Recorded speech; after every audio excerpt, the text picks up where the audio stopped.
Asturias y a Osvaldo Samayoa, que nos van a presentar avances y desafíos legislativos en la agenda de seguridad, justicia y derechos humanos. Buenas tardes. Como vamos un poco corridos, vamos a tratar de emparejar un poco el tiempo y lo posible. Trataremos además, sobre todo, de tener un espacio de diálogo con ustedes para profundizar en áreas que además serán. Hay una ponencia que hicimos especial para este trabajo, y les repartiremos al final de la presentación esta ponencia, que tiene 13 páginas y explica con detalle lo que estamos hablando el día de hoy. Pero decir que la construcción de la agenda estratégica en seguridad, justicia y derechos humanos en Guatemala refiere particularmente, el origen de esta agenda tiene que ver con un momento que vivió el país. La agenda legislativa, particularmente, empezar la construcción de una sociedad llamada postconflicto, llamada en paz o llamada democrática, planteó un desafío fundamental para el propio legislativo, y lo vamos a ir viendo a lo largo de cada una de las legislaturas, de cómo transformar el Estado en guerra, el Estado autoritario, el Estado que estaba, las instituciones estaban en manos del poder militar, donde había una organización del Estado de determinada manera, a ir construyendo un Estado democrático, un Estado,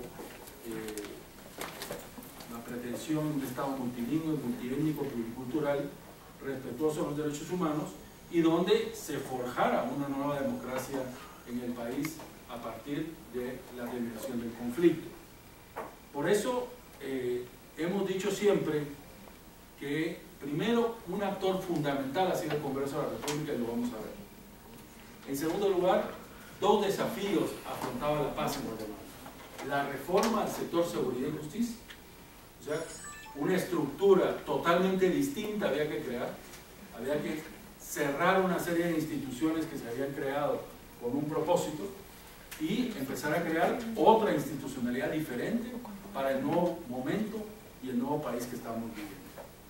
Lo que hacemos es, en esta referencia, a pesar del esfuerzo legislativo de ir implementando los acuerdos de paz en la agenda de seguridad, justicia y derechos humanos, seguimos diciendo que eso sigue pendiente, y vamos a ver y vamos a ir viendo cómo la agenda legislativa de los acuerdos de paz, la reforma al sector seguridad y justicia, la profunda reforma de los derechos humanos, sigue siendo una agenda pendiente en el país.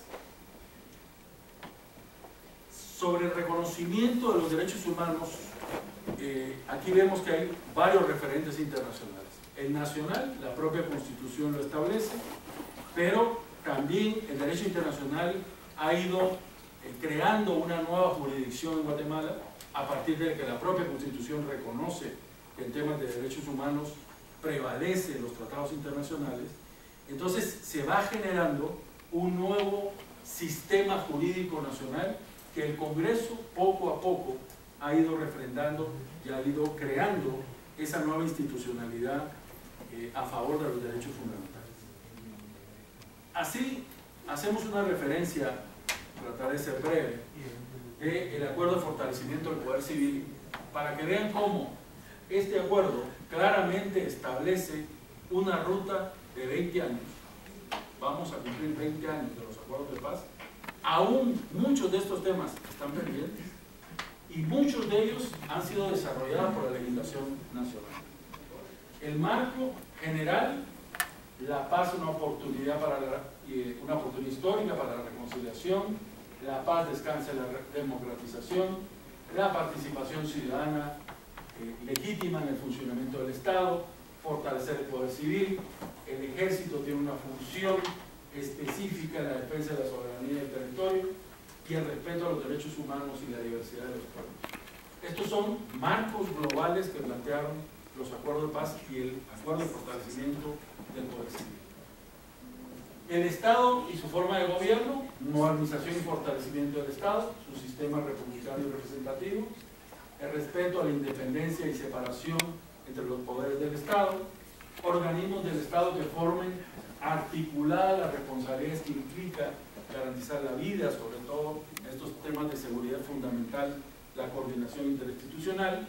El legislativo tomar las medidas necesarias para fortalecer el sistema de justicia. Todavía se está hablando de eso, todavía se habla del presupuesto que se requiere, todavía está pendiente muchas leyes para ir en la línea de fortalecer la justicia en el organismo legislativo, fortalecer el trabajo de las comisiones, la integración armónica de intereses de la población y la reforma de la administración de justicia. Fíjense que hace 20 años ya se hablaba de revertir la ineficacia, de erradicar la corrupción, garantizar el acceso a la justicia, la imparcialidad en la aplicación de la independencia judicial. Esto está enumerado en uno de los acuerdos de paz firmados hace más de 20 años. Todo este recorrido aún pendiente. Entonces, el planteamiento siguiente es cómo el desarrollo justamente de este acuerdo nos va planteando la agenda legislativa. En primer lugar, la seguridad entendida como un concepto amplio e integral que no se limita a la concepción tradicional que había durante el conflicto, sino un desarrollo hacia los problemas de seguridad ciudadana y orden público, que es nuestro principal problema actualmente. La seguridad y el Estado inseparables del pleno ejercicio ciudadano de los derechos, y en ese momento, el gobierno pasado fue el que cancela, se crea una institución de participación ciudadana, un Consejo Asesor de Seguridad para el Presidente de la República, que el gobierno pasado lo cancela. Y de aquí nace la agenda legislativa en seguridad, justicia y derechos humanos, que lo que hacen es darle vida jurídica a la reforma del sector seguridad, justicia y derechos humanos que planteaba el desafío de la democracia en Guatemala. Decir que esta agenda, que tiene más de 28 leyes aprobadas en el Congreso de la República, trabajar de manera armónica y conjunta a partir de este nuevo momento, Estado-sociedad, crear políticas de Estado y poder ir desarrollando iniciativas legislativas a favor de este nuevo marco jurídico, no ha sido fácil. O sea, debemos reconocer que la guerra, los pensamientos autoritarios son un marco distintivo en nuestra sociedad. Entonces nosotros hemos dicho, el Congreso ha aprobado reformas democráticas en medio de un pensamiento autoritario, ¿no? Porque muchas cosas no se resuelven solo pensando en aumentar penas, esto lo vamos a ver, aplicar la pena de muerte, o solo medidas autoritarias o sacar al ejército de las calles. Entonces tenemos que la primera legislatura de La Paz aprueba 3 leyes fundamentales que ya a 20 años requieren muchas de ellas una actualización. La ley de la Policía Nacional Civil, la ley de la carrera judicial y la ley del Instituto de Defensa Pública Penal. Fueron las 3 leyes que se aprobaron en la primera legislatura de La Paz. La ley de la Policía Nacional Civil, ya hay una nueva propuesta y ya tenemos que actualizar a la Policía Nacional Civil. O sea, es una necesidad institucional. La carrera judicial, ya hay una propuesta de reforma de carrera judicial que también llegará al Congreso en la brevedad. Estamos en la discusión de la propuesta de CICIG sobre la carrera judicial y el Instituto de Defensa Pública Penal. Ustedes también tienen que definir su nuevo director. La segunda legislatura, 2000-2004, se crearon 2 instituciones. La SAAS, la seguridad presidencial, en manos de una institución de carácter civil, y la ley de servicio cívico, que deroga el servicio militar obligatorio, crea el servicio militar opcional, y ahora hay un servicio militar social que es optativo, no puede optar por el militar o por el social. La tercera legislatura, aquí ya empezamos el desarrollo de la institucionalidad civil que se empieza a crear con los acuerdos de paz. Se crea la Dirección de Inteligencia Civil, se crea ya programas de integración de salud reproductiva, esos ya son derechos de las mujeres que se van generando en la legislación. Se crea la ley contra la delincuencia organizada, la ley penitenciaria, el INASIF, se aprueba el mandato de CICIG, se aprueba el protocolo facultativo contra la Convención contra la Tortura y la ley de adopciones. El planteamiento legislativo desarrolla ya un marco más especializado en relación a crimen organizado, en relación a institucionalidad de investigación forense criminal autónoma y derechos hacia las mujeres y derechos de temas de derechos humanos como adopciones y la Convención contra la Tortura. La cuarta legislatura, que concluye en 2008-2012, es la que desarrolla ya más un fortalecimiento mucho más de algunos derechos que plantean los acuerdos de paz. En primer lugar, la Ley Marco del Sistema Nacional de Seguridad, que empieza a ordenar el sistema de seguridad. Es una ley muy importante que se aprueba en el 2008. La Ley contra el Femicidio y otras formas de violencia contra la mujer, leyes especializadas para combatir la violencia contra las mujeres, el acceso a la información pública, una práctica que empieza a ser parte de las necesidades ciudadanas de auditoría social, la ley contra la violencia sexual y explotación y trata de personas, ley de armas y municiones, ley de fortalecimiento de la persecución penal, ley de comisiones de postulación. O sea, empieza a haber una serie de desarrollo estructurado a partir de derechos de información más amplios, de control de empresas que manejan armas y municiones. Aquí solo ponemos un dato de lo que ha ido pasando, que la legislación permitió estas leyes que estaban para los acuerdos de paz en el primer año, control de armas y empresas privadas de seguridad, pasaron 12 años para aprobar estas iniciativas y acumulamos una violencia, ¿verdad? Negocios de la violencia. Se estaban vendiendo en ese momento 537 millones de municiones en 10 años, legalmente. Entonces, eso se permite porque había una ley que permitía 20.000 municiones por arma comprar legalmente. Eso permitía las leyes. Ahora se permiten 200 por mes por arma, pero sigue siendo mucho, ¿verdad? O sea, la doctrina que estaba planteando los acuerdos de paz era crear una disminución, una reducción de las armas en manos de particulares, y esto se aprueba con mucha tardanza y esto acumuló una gran violencia en el país.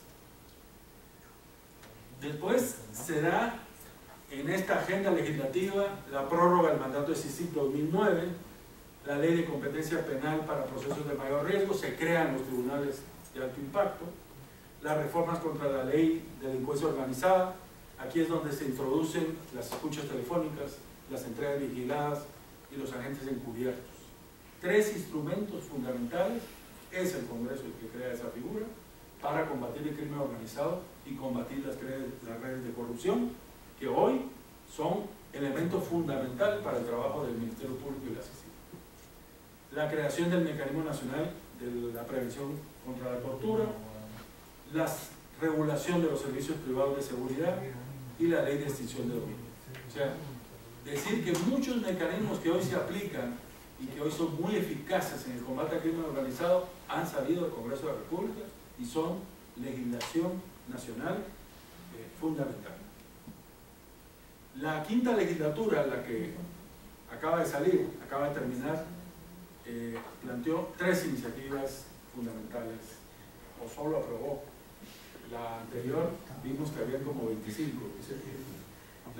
La legislatura anterior aprobó 3: la ratificación del Estatuto de Roma, la ley contra la corrupción y la ley de reformas al Código Penal, al Código Civil, perdón, para reformar la edad de matrimonio y ser edad de matrimonio paritaria de 18 años. Fue aprobado el año pasado en el decreto 8/2015. Es decir, lo que queremos decir es que de la agenda legislativa de la paz, la seguridad, la justicia y los derechos humanos tienen un origen estructural a partir de los acuerdos de paz.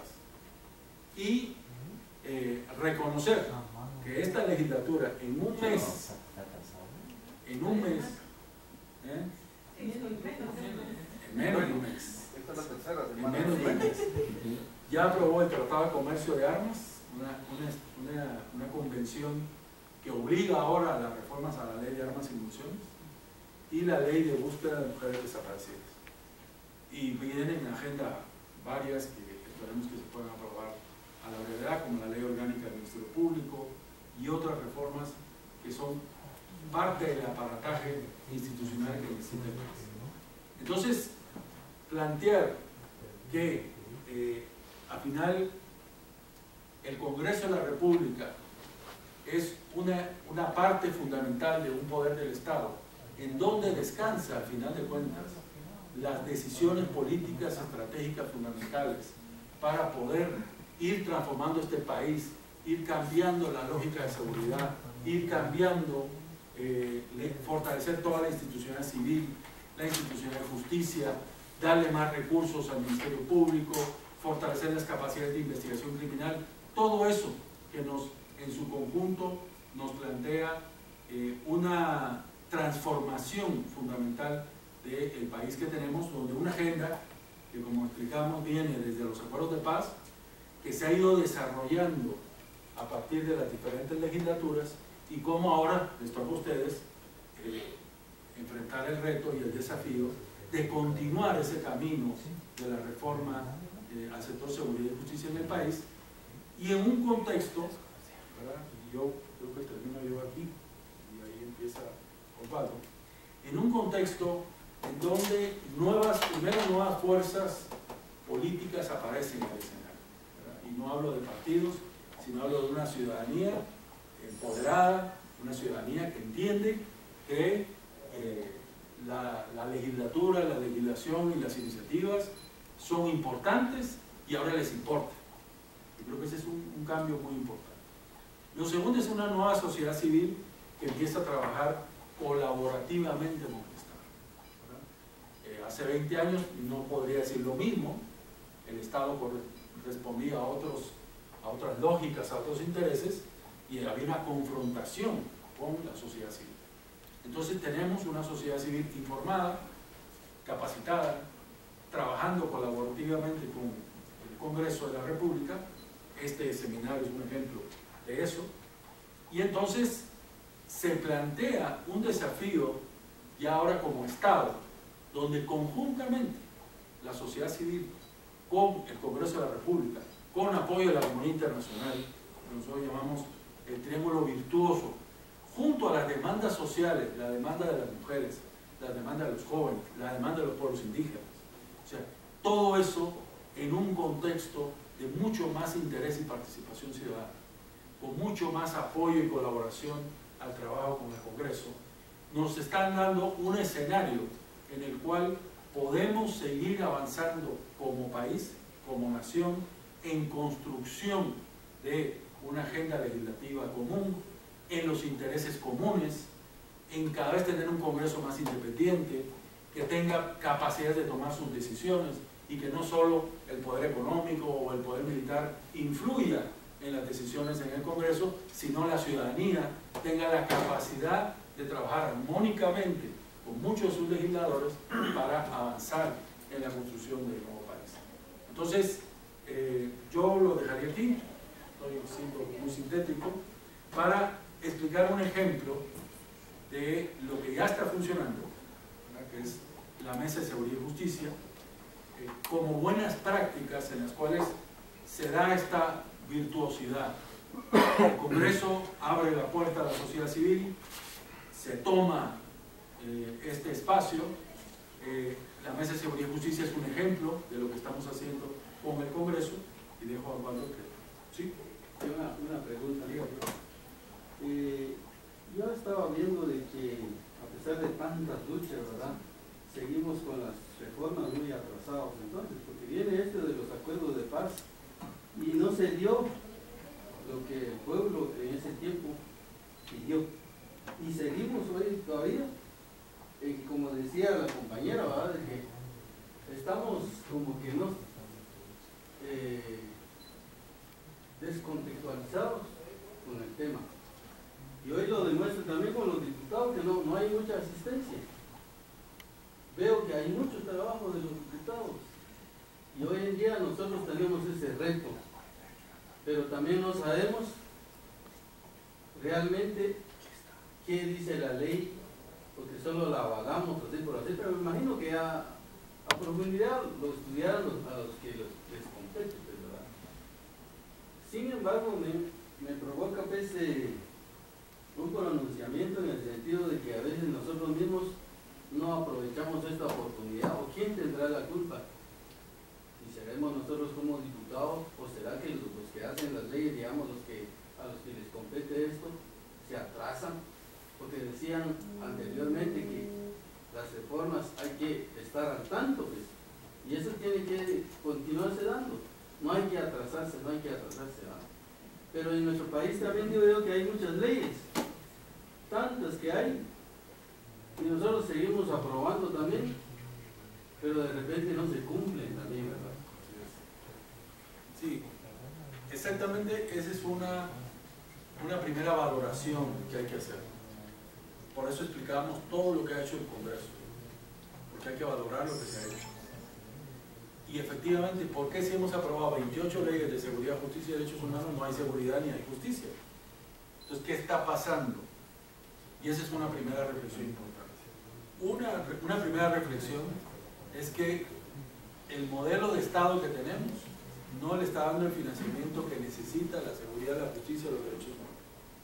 O sea, hay un problema de implementación de muchas normas. Tenemos normas, la ley anticorrupción de Guatemala es ejemplo a nivel iberoamericano. O sea, en cualquier país del mundo dicen, wow, Guatemala hizo la mejor ley anticorrupción.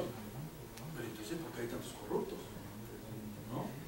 O sea, efectivamente se ha ido acompañando al Congreso, creando muchos ejemplos del trabajo conjunto, sociedad, Estado, Congreso, donde se ha producido una importante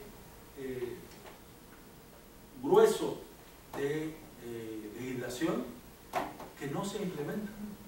Tenemos la ley penitenciaria más importante de América Latina, pero a nadie le interesa implementarla, ¿verdad? Porque no se le dan los recursos, porque, bueno, tenemos ahora, resulta 3.000 condenados que siguen presos, un caos, los centros de privación de libertad en manos de los propios privados de libertad, no hay los recursos, no hay los medios, no hay la voluntad política.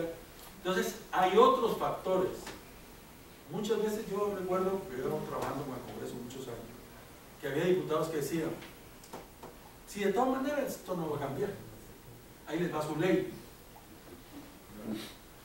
Algunos que decían eso ahora están un poco preocupados con la reforma del crimen organizado, escuchan telefónicas, ya, porque sí funcionan algunas leyes, pero otras no funcionan. La ley penitenciaria no funciona, no se ha querido implementar, no tiene un reglamento, no hay política y no hay recursos. Entonces, pero peor fuera que no tuviéramos ley, ¿verdad? Entonces, entender que el marco legal, que la legislación, primero debe ser un acuerdo de Estado, y eso es bien importante, ¿verdad? O sea, aquí no hay un diputado iluminado que dice, yo voy a cambiar el país porque yo soy el más listo de todos, y no. O sea, aquí el tema de la legislación es producto de un momento histórico, y donde un sector social con un grupo de pensadores trabajaron con el legislador y lograron una transformación importante.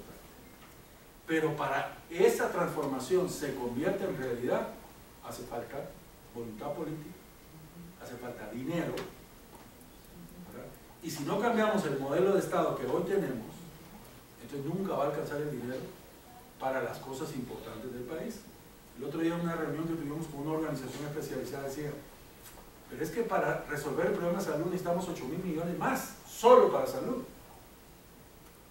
Ahorita están de emergencia viendo, para el Ministerio Público hay que darle 500 millones más. Y así vivimos, de bomberos.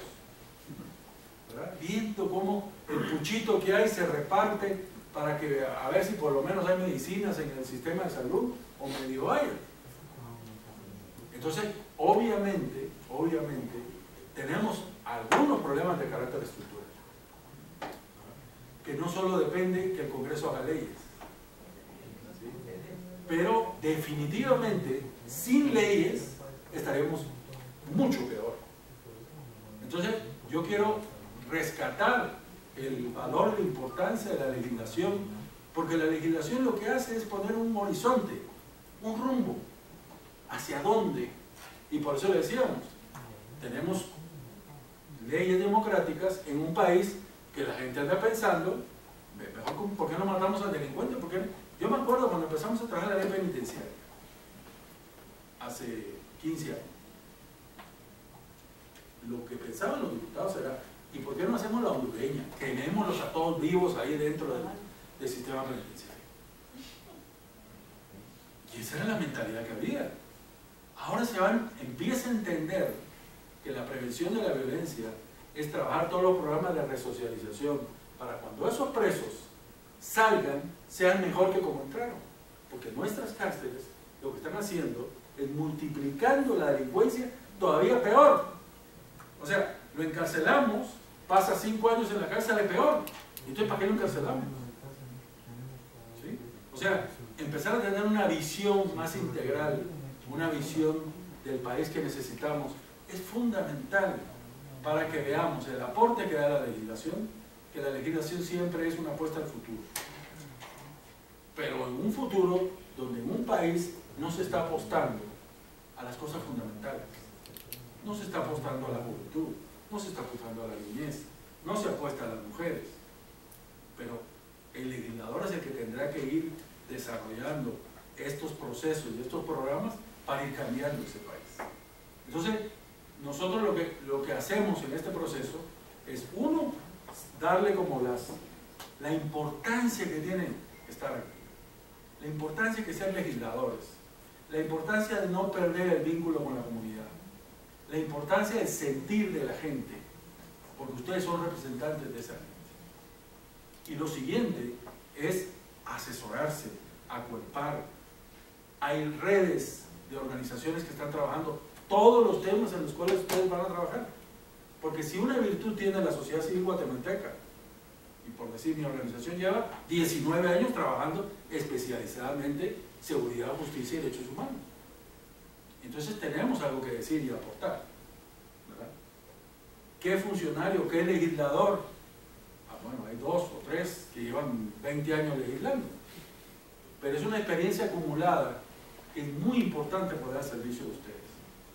Y eso es de lo que se trata este proceso de participación ciudadana, acompañamiento, darle la asesoría técnica, trabajar. Todos estos temas los trabajamos con el Congreso. Todas las leyes que se aprobaron, trabajamos junto al Congreso para hacer las mejores leyes posibles. Pero definitivamente no es suficiente. Pero les quiero estimular a que no es suficiente, pero es el primer paso para ir cambiando el país.